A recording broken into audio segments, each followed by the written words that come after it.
Okay. Bago ko umpisahan ang aking sasabihin sa live na ito, ay good evening sa lahat ng naaabot ng live na ito. Good evening sa Indigenous Peoples and Muslims Alliance for Justice, Economic and Cultural Advancement. Lalong-lalo na magandang gabi sa lahat ng mga katutubong Pilipino. Luzon, Visayas, and Mindanao. So kagaya ng sinasabi ko, na araw-araw na-expose ko long time ago na ginawa ng pangharas, pangbababoy, pang-uunggoy na iba-iba klaseng land grabber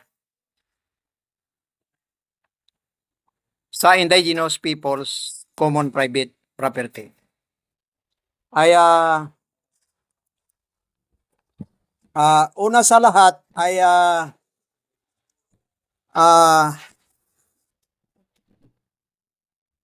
gusto ko ipakita muna ang itong sa vlog ni President Marcos ipakita ko lang ang picture niya sa kanyang sinasabi sa pagproteksyon sa atin bilang katutubong Pilipino. Yan, maliwanag yan ito sa vlog ni President Marcos. Protect Ipralo. His Excellency Bongbong Marcos. Okay. So, ang sinasabi ni BBM na Protect Ipralo, binababoy naman ng mga land grabbers kasama na itong mga tao sa ahensya ng gobyerno.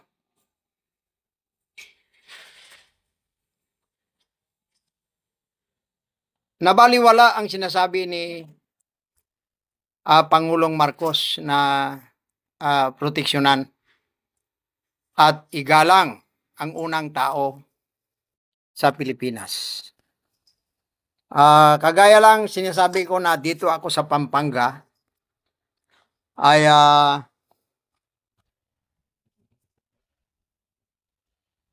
ito ang kwan.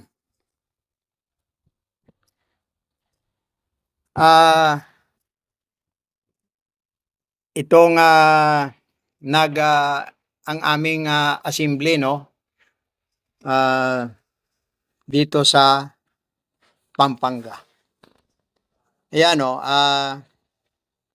nandidiyan lahat ang kasamahan sa pagkakaisa sa Pampanga Sectoral Tribal Council.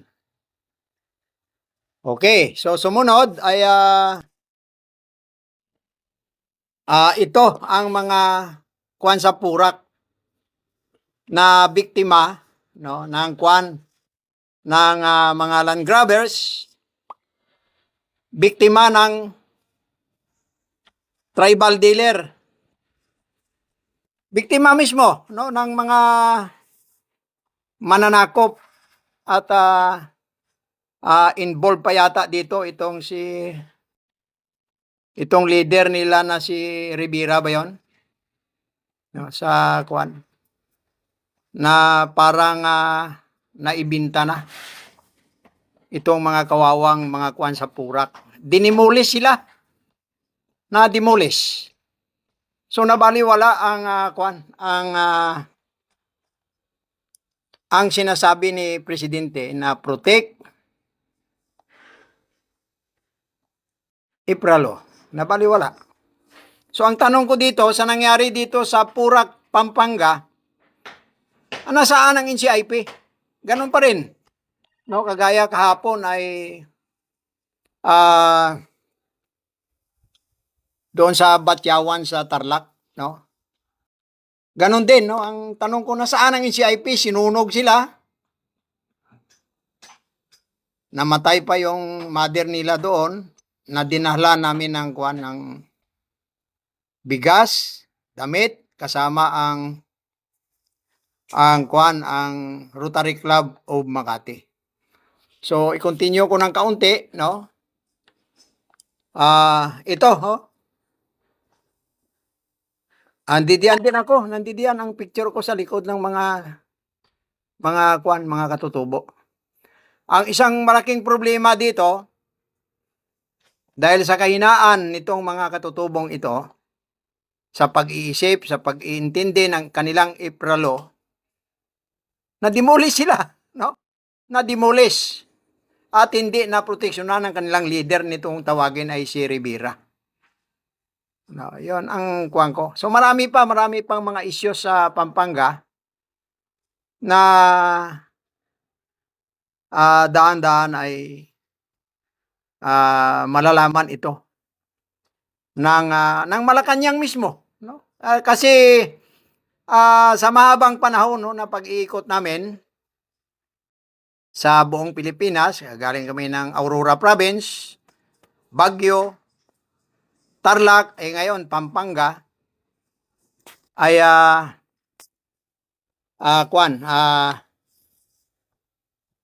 dito inabot ako ng gabi dito. So may mga pwede man matulog dito sa ito para ay ayan yung Mount Arayat, no, na tinatawag. At umikot din kami kanina doon. Kawawa talaga, no? Ang kalagayan ng mga katutubo dito sa Pampanga. So ulitin ko, ang tanong ko, nasaan ang NCIP? O, nasaan? Ang lahat ng ito ay iniipon lang muna namin bago makipag-meeting sa presidente. Yun ang yun ang pinapaabot ko na araw-araw ito, no? Ito pa ang isang namin, isang pagsama-sama namin sa Sectoral Tribal Council sa Pampanga. So, nandidiyan din tayo, no? May picture din tayo diyan. Kaya hindi ito winto-winto na wala winta.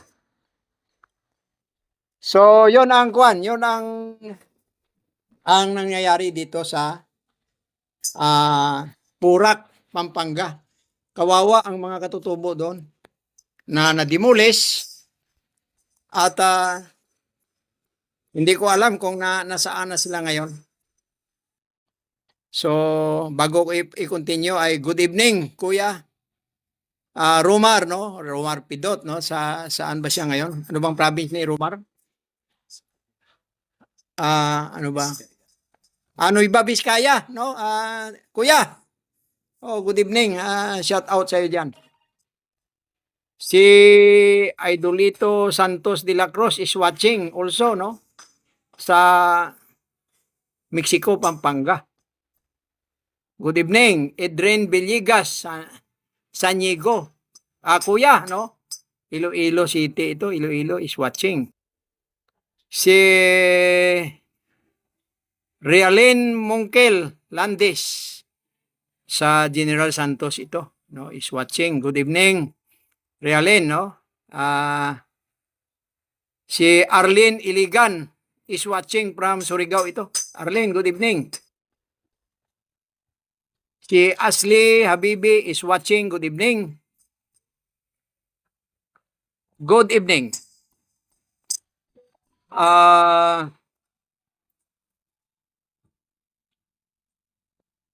Si Mika Sumanday, no, is watching from Bulacan. Good evening, Mika. So, no, si Boy Linggukon sa Butuan City. Boy, Dato, good evening. No, at dito, no, sa pagtulong-tulong natin ng katutubong Pilipino since time immemorial. At saka matagal na namin inaantay yung sinasabi mo na iamin mo ang ipralo. Matagal na namin inaantay yan. Lalong-lalo na yung pagtawag mo sa amin ng mga buang at saka mga extortionist. Mr. Congressman, hindi namin nakakalimutan yan. Kaya inaantay namin kung saan mo iamin ang ipralo. Alam namin sa Kongreso naman yan eh. Iamin mo. Matagal na namin naantay yan. So, kunting kaalaman lang no sa mga nangyayari doon sa Chocolate Hill sa Bohol, no? Binaboy, inunggoy, no? Kung sino man ang kapitalista na sinira ang natural resources na Chocolate Hill doon sa Bohol, no? Declare ng UNESCO yan, protected area. Pero kayong mga hayop kayo, dahil ang iniisip ninyo, pira lang ninyong mga putang ina kayo, yon ang ginagawa ninyo, ang kalikasan ay sinisira ninyo. So, dahil mga kriminal kayo, no? Environmental criminal ang tawag ko sa inyo, mga putang ina kayo. No, darating ang panahon, sisingilin kayo ng Diyos sa pagsisira ninyo ng kalikasan. O yun lang muna ang pauna ko sa Chocolate Hill sa Bohol. So, ang kasunod na kuwan dito, teka, i-regards ko muna si Jimmy Omang. Jimmy, good evening. Si Janet Ricarta de la Cruz, no, sa kuwan, sa Pililla Rizal. Good evening sa inyo lahat dyan. Inaantay kong text ninyo kung pinasok na kayo dyan ng kuwan, itong, ano ba ito, Grand Villa Heights. No, may nakuha akong impormasyon na ang partner niya dyan ay Korean. No, Korean. At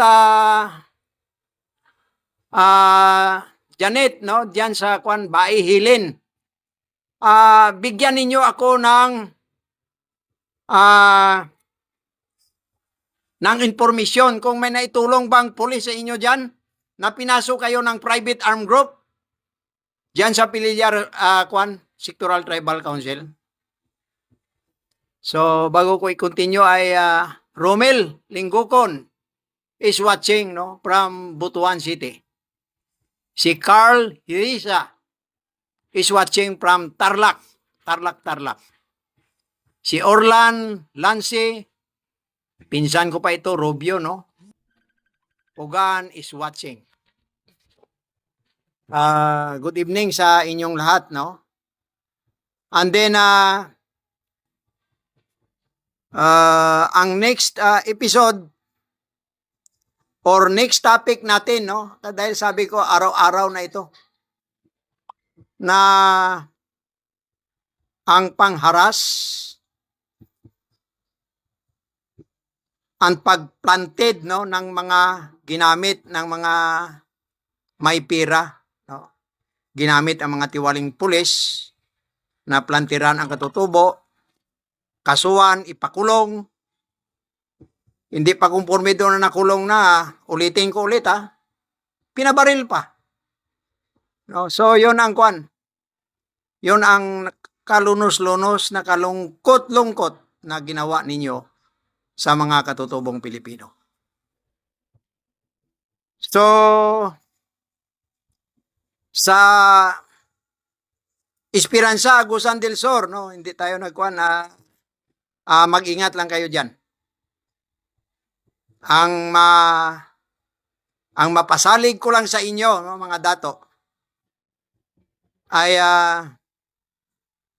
kung sino man gusto mag-file ng kaso dyan, i-welcome ninyo para magkaalam-alam tayo, no, kung sino ang nagsusupport sa mga terrorist. Lalong-lalo na dyan sa Esperanza, Agusan del Sur.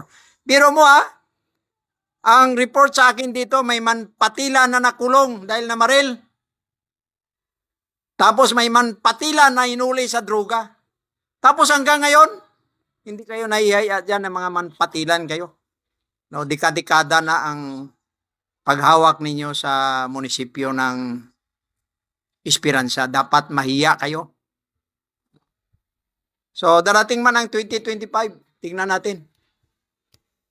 So, ang next episode,